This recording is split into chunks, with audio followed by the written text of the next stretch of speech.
Assalamualaikum warahmatullahi wabarakatuh. Selamat pagi semuanya dan selamat beraktivitas untuk mengikuti daring hari ini. Masih ingat pembahasan sebelumnya teks eksposisi yang video kemarin? Sekarang video hari ini tentang melanjutkan teks eksposisi dari segi struktur, kalimat utama dan kalimat penjelas, dan sekalian jenis-jenis paragraf berdasarkan letak kalimat utama. Mari kita akan membahas yang pertama, struktur teks eksposisi. Struktur teks eksposisi ada pembukaan, ada penjelasan, ada penutup. Pembukaan berisi pernyataan umum penulis tentang suatu topik yang akan dipaparkan. Jadi hanya memberikan pernyataan tentang topik yang kita bahas atau topik yang kamu pilih, hanya dari segi umumnya saja, tidak dari segi penjelasan lebih detail, lebih fakta, lebih luas dan lebih lengkap lagi. Ini hanya pernyataan umum saja. Nanti ada contohnya. Yang kedua, penjelasan berisi pemaparan berupa fakta-fakta argumen untuk memperluas pengetahuan pembaca tentang topik yang disajikan. Biasanya ini berisi menunjukkan bukti atau fakta-fakta atau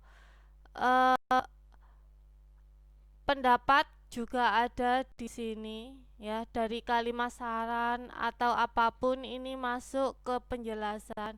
Dan bukti-bukti biasanya berupa kronologi atau yang mendukung topik yang dipilih. Ini adalah di bagian penjelasan. Yang terakhir penutup berisi penegasan ulang atau kesimpulan.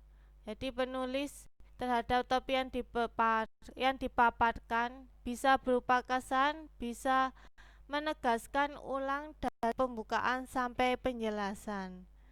Biasanya pembukaan ini letak di paragraf pertama, sedangkan penjelasan di tengah-tengah paragraf dan penutup di akhir paragraf.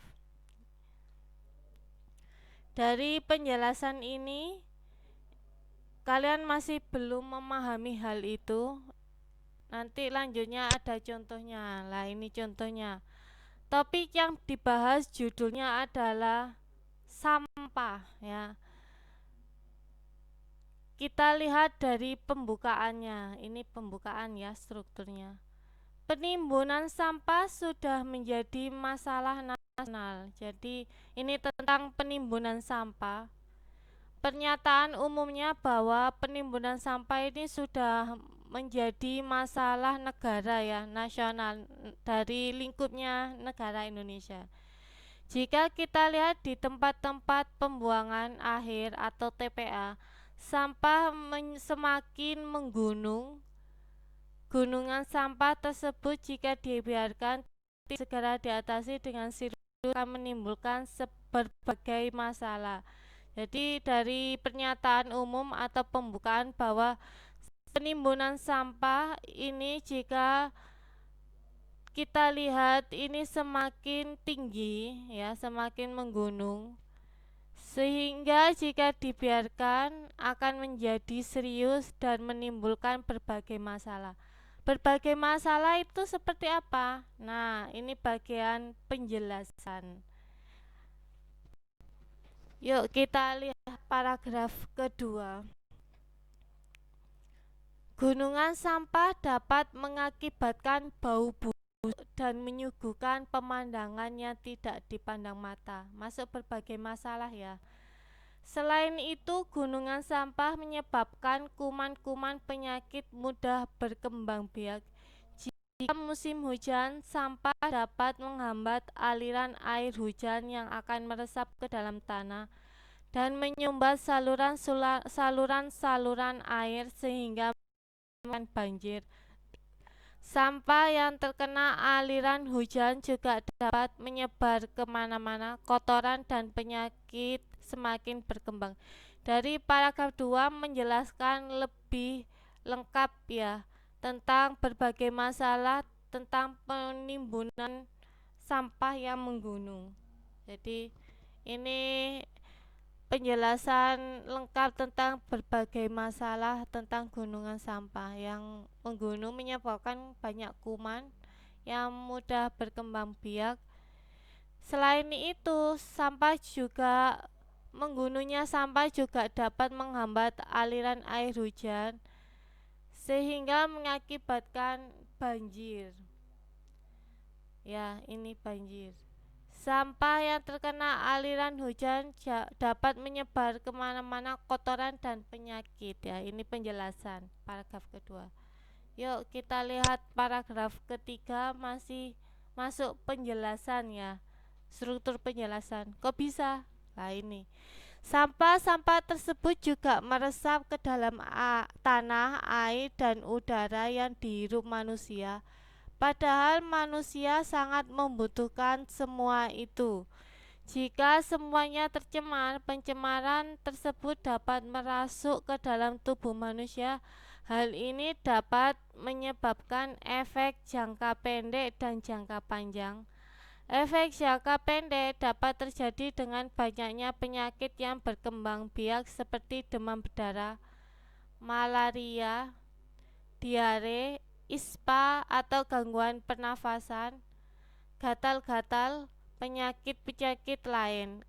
Efek jangka panjang mungkin dapat mengakibatkan penyakit-penyakit berat yang menurun, kelainan genetis, keturunan yang tidak sehat dan sebagainya. Jadi ini masuk penjelasan ya, berbagai masalah tentang gunungan sampah. Selain penjelasan tentang berbagai masalah di paragraf 1, juga membahas tentang penyakit apa yang akan meresap ke dalam tubuh manusia, tentang berbahayanya gunungan sampah dari kuman-kuman tersebut.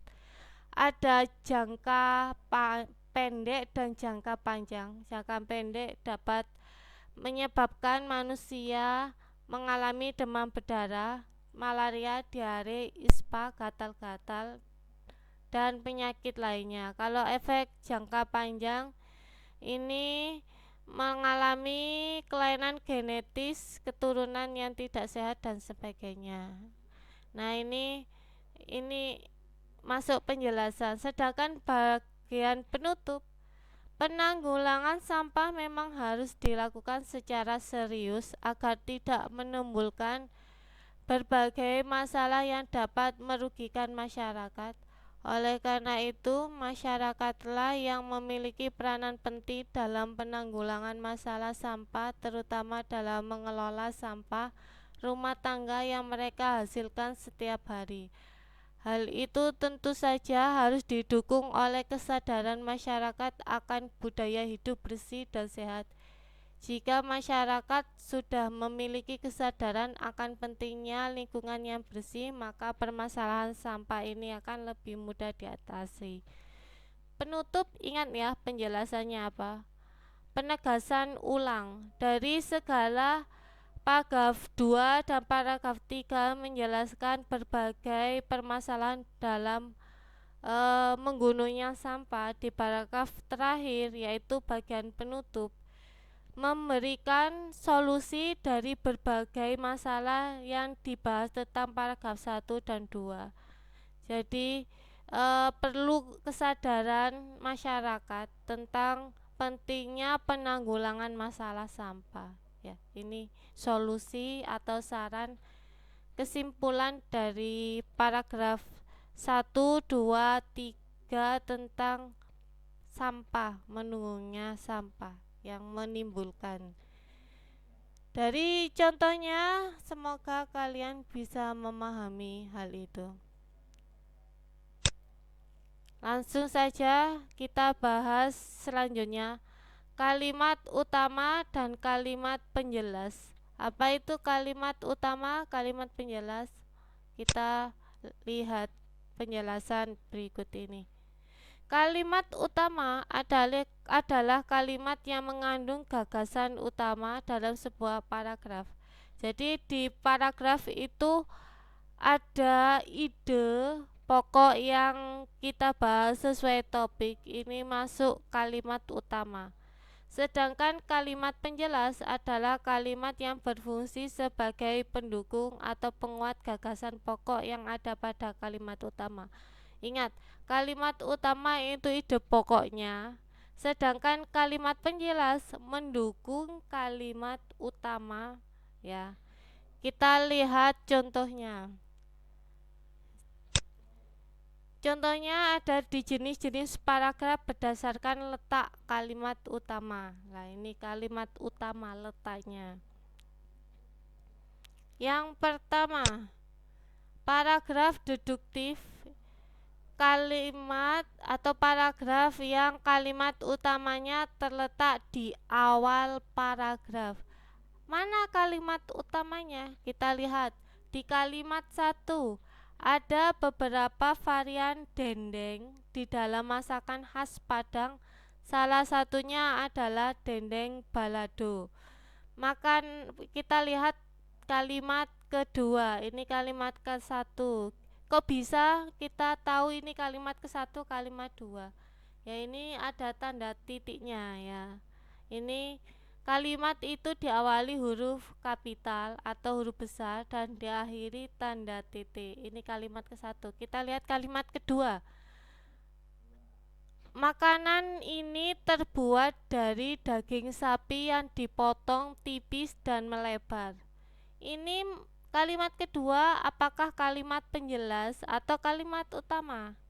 Makanan ini, kata makanan ini merujuk kemana?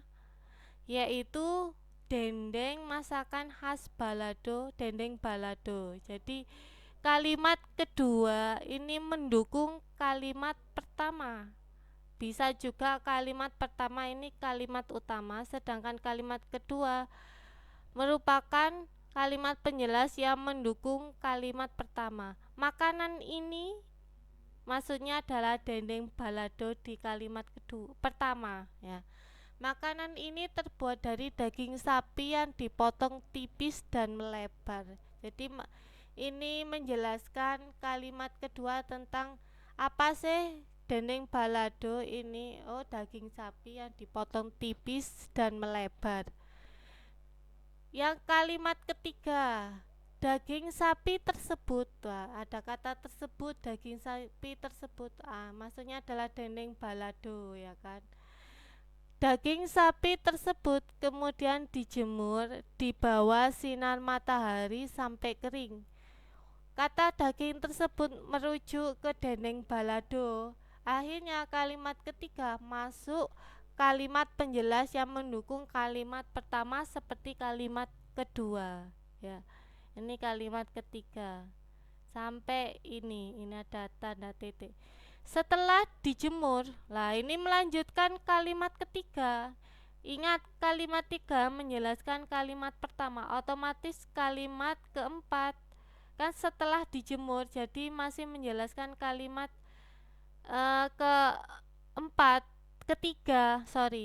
kalimat ketiga, sedangkan kalimat 3 ini menjelaskan kalimat pertama, otomatis kalimat keempat masuk penjelasan yang mendukung kalimat pertama.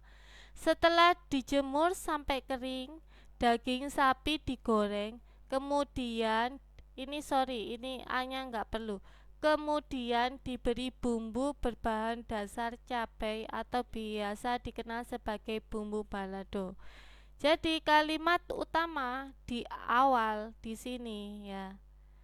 Otomatis kalau di awal paragraf masuk paragraf deduktif. Lanjut. Yang kedua, paragraf induktif. Paragraf induktif, paragraf yang kalimat utamanya diletakkan di akhir paragraf.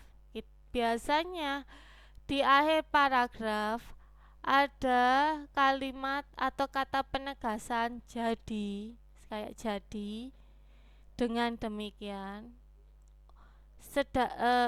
dengan demikian maka dari itu bisa ya. Contoh, kita lihat contohnya. Belajar dengan sistem SKS alias sistem kebut semalam bukanlah hal yang patut dicontoh. Apalagi, ini kalimat pertama ya, apalagi kalau esok harinya adalah hari ujian. Ini kayak berdiri sendiri, kalimat ke-1 dan kalimat kedua. Kalimat ketiga, akibat yang bisa dirasakan adalah rasa kantuk ketika sedang mengerjakan ujian. Kata maka dari itu, ini lebih penjelas ya. Maka dari menyeluruh, maka dari itu menyeluruh kemana?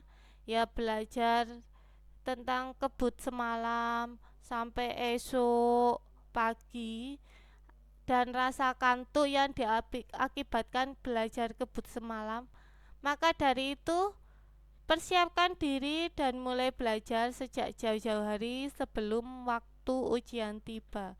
Otomatis kalimat utamanya di paragraf terakhir ya, kalimat terakhir, kalimat keberapa? 1, 2, 3, 4, kalimat keempat. Kenapa? Karena ada penegasan ini di sini. Maka dari itu lebih menyeluruh dari kalimat ke-1, kalimat kedua, kalimat ketiga, seolah-olah kalimat pertama, kedua, kalimat tiga menunggu kalimat ini, sehingga memberikan saran, persiapkan diri dan mulai belajar sejak jauh-jauh hari sebelum waktu ujian tiba. Jadi lebih menjelaskan ini ya, yang ini. Yang ketiga, terakhir, paragraf campuran. Paragraf campuran, paragraf yang memiliki dua kalimat utama dan terletak di awal. Kalimat utamanya ada dua ya, di awal dan di akhir paragraf. Contohnya, apabila kita lihat kalimat pertama. Apabila kita jarang mengkonsumsi sayuran, nah ini kita jarang mengkonsumsi sayuran hijau, bisa berakibat tidak baik bagi kesehatan. Tidak baiknya apa? Kita lihat kalimat kedua. Pertama, kita rentan terkena penyakit. Menjelaskan ini kan, ya kan. Pertama, apa itu akibatnya? Kita rentan terkena penyakit. Yang ketiga, kita bisa menderita anemia atau kekurangan darah. Ini masuk akibat jarang mengkonsumsi sayuran. Jadi kalimat kedua menjelaskan kalimat pertama ya. Kalimat ketiga masih menjelaskan kalimat pertama. Yang keempat, karena kurangnya serat. Nah, kurangnya serat ini maksudnya kurang konsumsi sayuran. Kita juga mudah mengalami sembelit. Kalimat terakhir ini masih menjelaskan kalimat pertama. Ternyata ada penegasan di sini. Jarang mengkonsumsi sayuran, kok sama ya ini? Lah ini kelihatan ya, kenapa kok paragraf campuran? Kelihatan. Mengkonsumsi sayuran hijau bisa berbahaya bagi tubuh kita. Ini mengkonsumsi jarang mengkonsumsi sayuran. Di kalimat pertama pun juga kata kita jarang mengkonsumsi sayuran hijau. Nah ini otomatis kalimat ke utamanya ada dua. Ini yang pertama dan yang terakhir. Makanya disebut paragraf campuran. Nah, terima kasih telah menonton video hari ini. Semoga bermanfaat untuk kalian dan jangan lupa mengerjakan soal latihan yang diberikan oleh guru kalian. Assalamualaikum warahmatullahi wabarakatuh.